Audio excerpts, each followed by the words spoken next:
Welcome to the Master the Meltdown series, episode 3.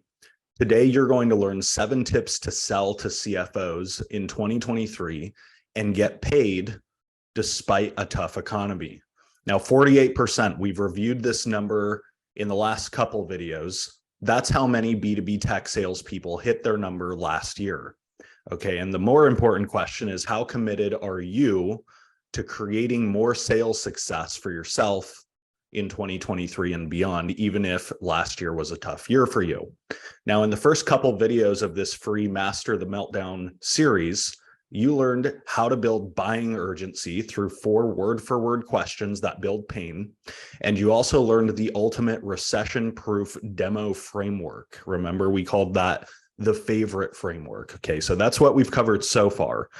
Today, you're going to learn a crash course on how to sell to CFOs and get them to spend, unlock their budgets so you can get paid. You're going to learn 7 tips to do that today. Now, here's exactly what you're going to learn in this video today. You're going to learn what I learned interviewing 6 CFOs of $100 million companies. We're going to cover that on slide 22. On slide 24, you're going to learn the 4 value categories CFOs spend money on, with 4 real-life examples. You're going to see exactly what good looks like. As we go to slide 37, you're going to learn how to identify your champion's financial reputation in their company and what to do with it to close the deal. Okay, CFOs look at this very closely, and you're going to have to know this. On slide 45, 8 slides later, you're going to learn how to build a CFO-worthy value story. Now, the good news is this is a little bit easier than you think. If you don't know your way around an income statement, a balance sheet, and a cash flow statement, that's okay, because this is simple. Not easy, but simple. Now, as we go to slide 50, you're going to learn why and how to quote unquote let CFOs hold you accountable. And a quick hint, you'll close way more deals if you do that. And then finally, as we wrap this up, you're going to learn 3 word-for-word techniques to negotiate and close with CFOs like a pro, even though that they are a tough negotiator. Now, there's still more beyond that. Stay tuned until the very end of this video. I have a surprise offer coming your way, and you're going to want to see what that is. Now, for those of you who are just tuning in for the first time, this is a little bit about me. I am best known for helping grow a company called Gong from less than $200,000 in ARR to over $200 million by the time I left. The main role I played while I was there was in a sales leadership capacity, and I helped build the #1 producing sales team at Gong. Now, in addition to my teammates and colleagues at Gong, over 15,000 salespeople, leaders, and entrepreneurs are using the techniques that you're learning in this video and previous videos to grow their income, their attainment, and revenue at breakneck speed. So if you'll let me play the role of guide for the next 20 or 30 minutes, then let's get into it. And here's where we start. CFOs, the chief financial officer, they become the most important stakeholder in economic downturns. Okay, you can almost visualize as the economy dips, then the CFO's scrutiny on spend, existing spend, and net new spend rises. Okay, so this is an example that we saw in Q2 of 2020, where there was another kind of mini economic meltdown as a result of the onset of the pandemic. Prior to that, the average CFO in our customer base didn't have to approve anything until it got up to around $500,000 in spend. Immediately, that number shifted down to $50,000. They were then involved in any deal at $50,000 and up, and this is in our biggest enterprise accounts. In fact, today in 2023, I know one CFO who reviews and approves all purchases that hit $3,000 as a threshold. That is a rough situation to be in. You have a CFO in every deal that hits $3,000 and up. So the question is, have you seen this happen in your business? Now, if you have, tell me, right? Write me an email. I assume you got this video via email. Reply to me and tell me what's going on in your world. I'd love to hear it. Now, all of this gets a little bit worse before it gets better. I'm going to talk about how it gets worse so you appreciate it, but then we'll talk about how it gets better. Not only are CFOs approving things that even have very small spend, they're also getting more and more asks thrown their way because of that. And because of that, there's more and more noise, and they're much more likely to tune out your proposal or just say no altogether, because so many more things are being thrown their way. And so they're forced to prioritize and only focus on the things that are the highest priority. So CFOs, as a result of all of this, are the newest and most critical buyer in this economy. And most B2B sellers are not prepared for that reality. If you don't figure this out, you are waiting for the economy to rebound, and you're using hope as a strategy to become successful as a seller. Okay, that's not the approach we're going to take in this video. We're going to take destiny into our own hands a little bit. So with the time we have together, we only have a short time together. My goal is to give you the skills and techniques to sell your way through any economy and win budget approvals from CFOs. If you like that idea, respond to the email in which you received this video and just give me a capital YES. You're going to learn 7 tips today that I learned through trial and error, that I learned through selling through the 2020 meltdown, this meltdown, as well as interviewing 6 CFOs of $100 million annual revenue companies. Now, here's the first tip. Tip number 1 of 7. Anchor your value to one of the CFO's 4 value categories believably.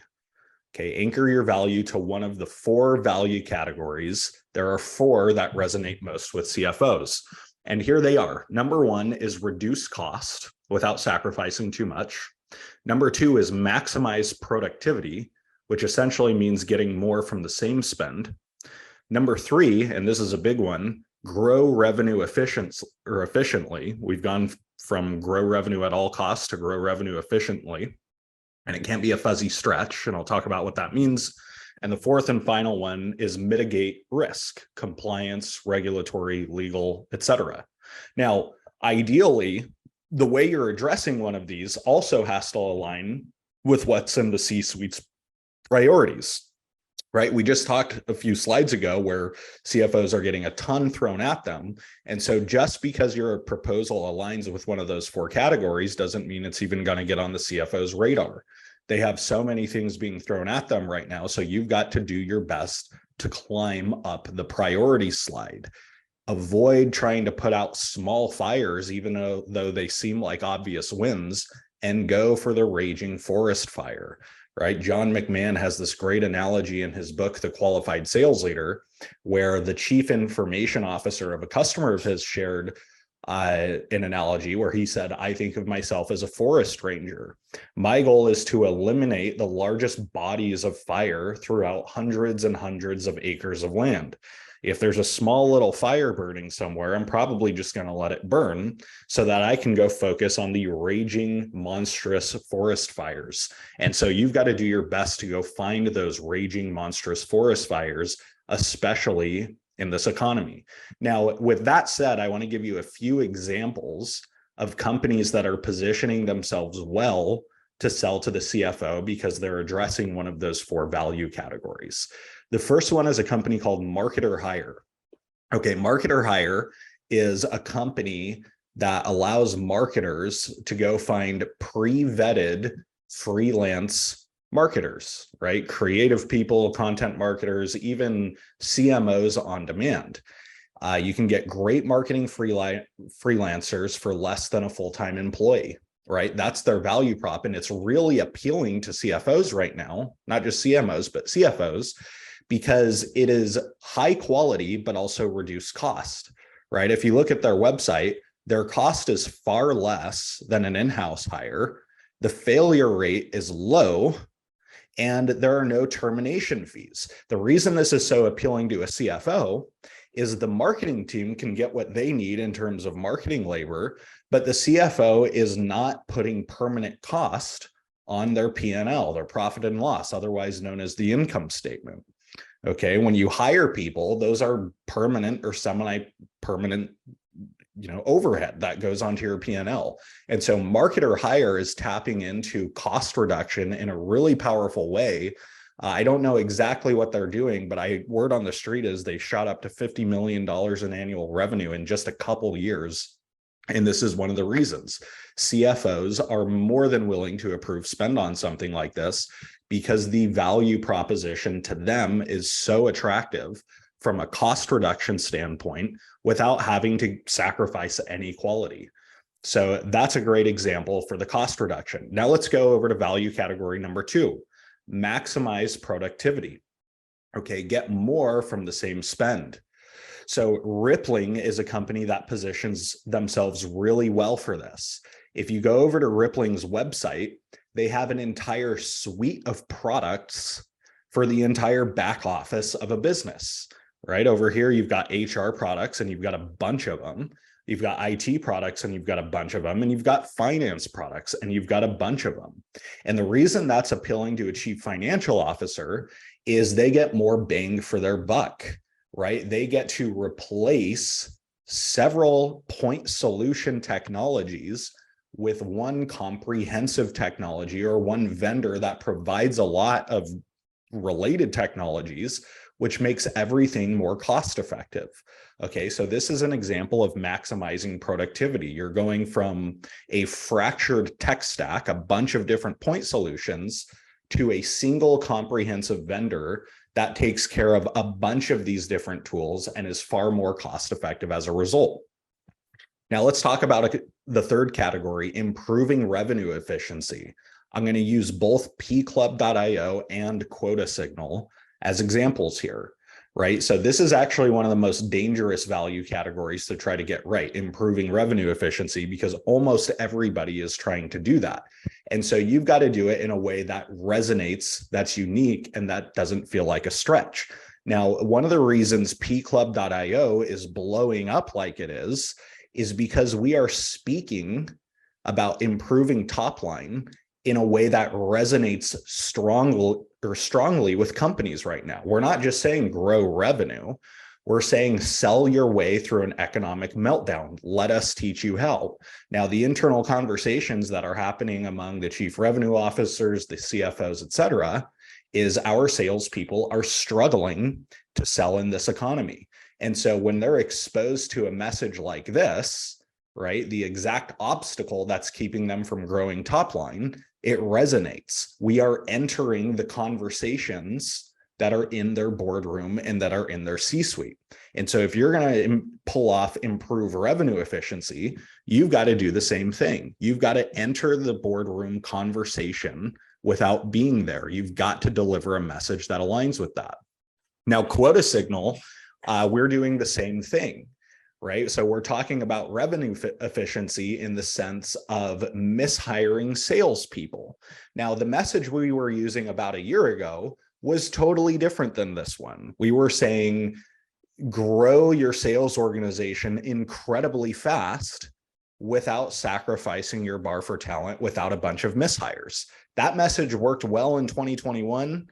It does not work well today, right? Because people are not focused on growth at all costs. So instead, we positioned our message to say 40% of B2B salespeople are costly hiring mistakes that wreaks havoc on your revenue efficiency.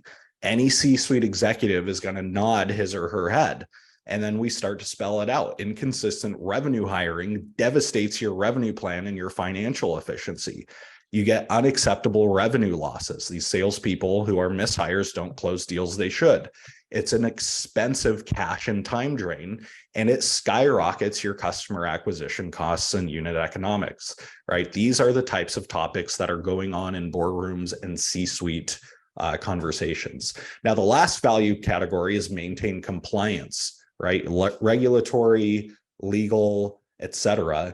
And a company called Deal does that really well. And that's one of the reasons they're one of the fastest growing SaaS companies of all time, is they empower companies to hire overseas, to hire globally while staying compliant easily. Okay, they've shot up to, I think it's like pretty close to 300 million in annual revenue in the period of a few short years. And they are not slowing down due to the economic climate. Why? Because this is a strong value prop for companies that want to hire globally. And it's very easy for a CFO to say yes. They say, God, it's such an administrative headache to stay compliant to hire globally, and these guys and gals make it really, really easy. So those are a few examples. Now, the trick is to reposition your value to fit within one of these in a unique way, not a generic way, right? You're going to have to spend some time on this. Now, let's get into tip number 2 for selling to CFOs. Identify your champion's financial reputation. Okay, identify your champion's financial reputation. This is what all of the CFOs in my interviews told me. They look to your champion's financial reputation. They are harder on those people and those leaders that have a history of being free spenders, and they are easier on your champions or leaders of departments that have a history of being budget conscious and maybe even scrutinizing their own spend. So you've got to figure out where your champion falls on that spectrum, right? Does your CFO think of your champion as a free spender or somebody who's fiscally responsible? And so one of the ways you can start to identify this is ask, how did things go last time you requested budget from finance? Okay, and they'll start to give you answers, and you follow that up with, how hard is your CFO on people when they or when you make spend requests to them? Now, their answer, they're going to genericize their CFO, but really that's how their CFO treats them. So this is a great way to get an answer of how hard the CFO is on them specifically. And if you hear something like, yeah, our CFO is really hard, I mean, last time I had to do this, I got beat up entirely, then you're going to have to tread with caution with that champion.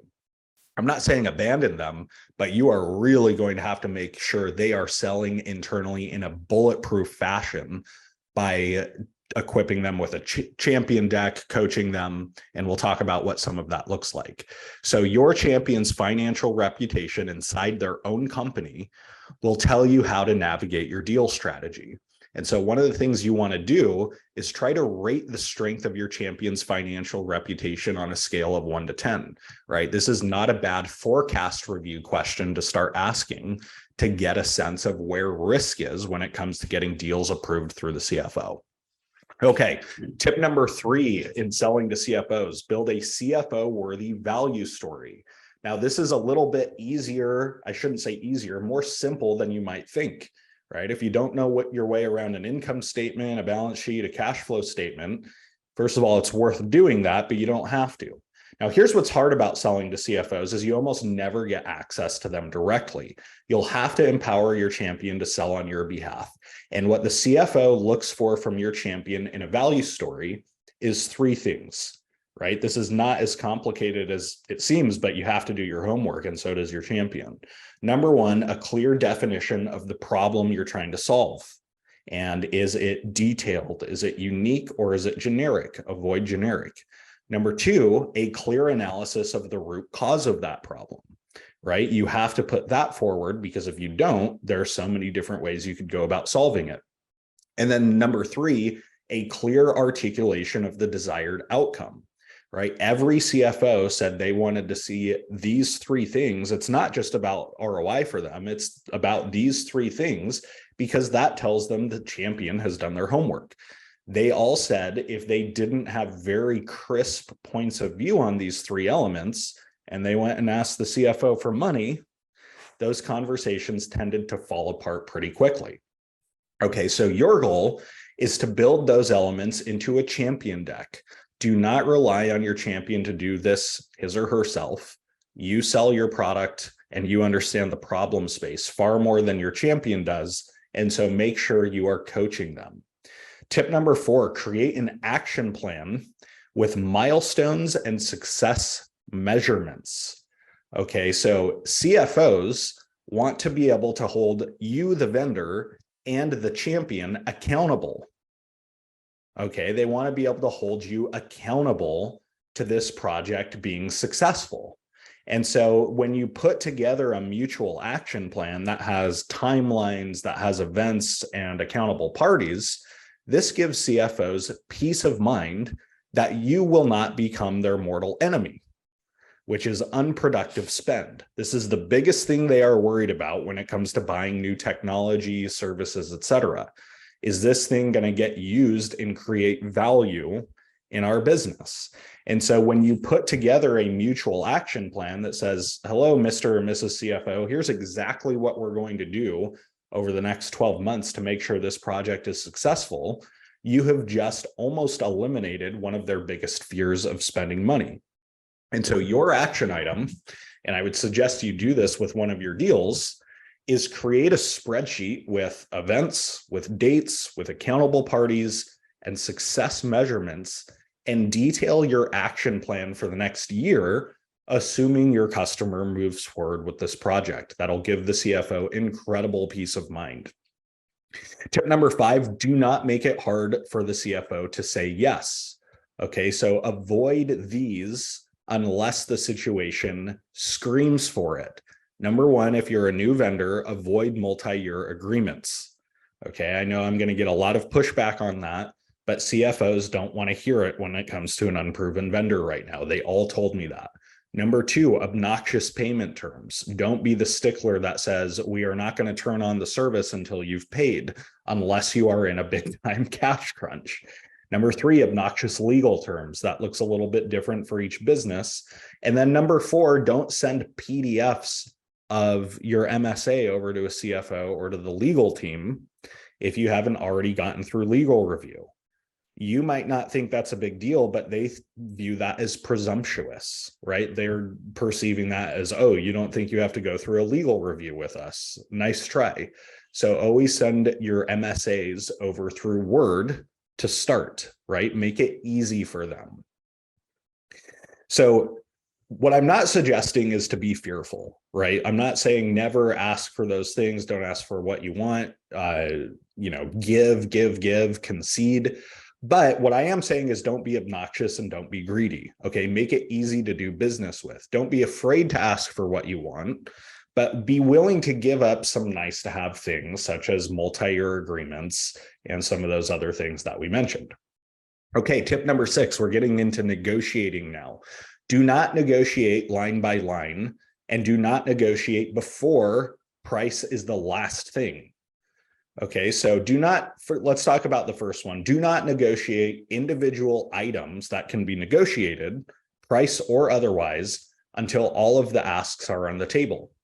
Okay, a CFO or anybody else might ask you to concede on a single item rather than stepping back and getting the full picture of all of their asks before agreeing to anything. Okay, that is how you lose battles, that's how you win battles and lose wars. So your job before agreeing to any single ask or ask for a concession is to get the full picture first, get all of the asks before agreeing to anything. So when a CFO or other negotiator asks you to do something, a price concession, a legal term, etc., before agreeing to anything, you say, what else? Let's say we agreed to that, and I'm not saying we can, but let's say we did. What other obstacles or asks do you have? Make sure you're getting all of those out on the table so that you're negotiating in the context of the full picture of their asks, rather than getting killed by saying yes to individual things. And by the time you're done, you don't realize you just gave away the farm. Now, the next piece of this is always uncover the remaining steps in the buying process before negotiating price. Negotiating price should be the absolute last thing you do in a sales cycle. And I'm not saying you can't tell them price. It's fine to tell them price. But don't start negotiating price. Don't start bargaining and conceding until it's the last thing. And so as soon as a CFO or procurement person or other buyer starts to grind you down on price, you say, let's say we agreed on everything we're talking about right now. Let's say we walked out of this call agreeing on price. What has to happen next still before we move forward? Now, if you get additional answers, then punt on negotiating price and suggest you tackle those other things and then come back to price. If it is the last thing, then go for it. Just make sure it truly is. So the principle is do not negotiate price until it's the last obstacle before closing the deal. And tip number 7 when it comes to selling to CFOs, isolate price resistance. Okay, isolate price resistance. Where is it coming from? And isolate it so you can solve it. Always get to the heart of why they're asking for what they're asking for. And so when a CFO or other buyer has a price concession request or any other negotiation request, your first question should be, what is going on internally that's driving you to need that? Always try to understand the need behind the ask before doing anything else. Now, anytime a buyer has price resistance, it generally comes down to 3 buckets, which I'm about to show you on the next slide. Okay, and you can isolate which one they're falling into, which helps you overcome the objection. But a great question similar to the last one is when they do come in hot with a price issue, you say, what's driving you to need this pricing change with such urgency? Now, they might be a little bit nebulous with how they answer. So this is like a magic technique. I've used this so many times and it works great. You say, usually when we get price resistance at this stage, it's for one of 3 reasons. Number 1 is value. You're not bought into the financial value, so you're trying to get a better price. Okay, that's the first one. Number 2 is logistics. You simply have a logistical issue preventing you from buying. Maybe you don't have cash on hand, or maybe you don't have the budget. And then number 3 is you are just trying to get the best deal possible. You're trying to be the best steward of your company's capital. Which one of these is it? Now, you're in a spot where you're forcing them to go into one of those 3 buckets. And based on their answer, you simply start problem solving, right? If they say value, then you can start doing some discovery and building the financial case. If they say logistics, now you can start doing some creative payment terms if it'll allow for it, right? If they don't have cash, if it's December and they don't have cash now, but they do in January, give them net 30 payment terms. And if they're trying to just get the best deal for their company, you would be shocked at how often people will just admit to that. And so you're going to have to figure out the best talk track to deal with that.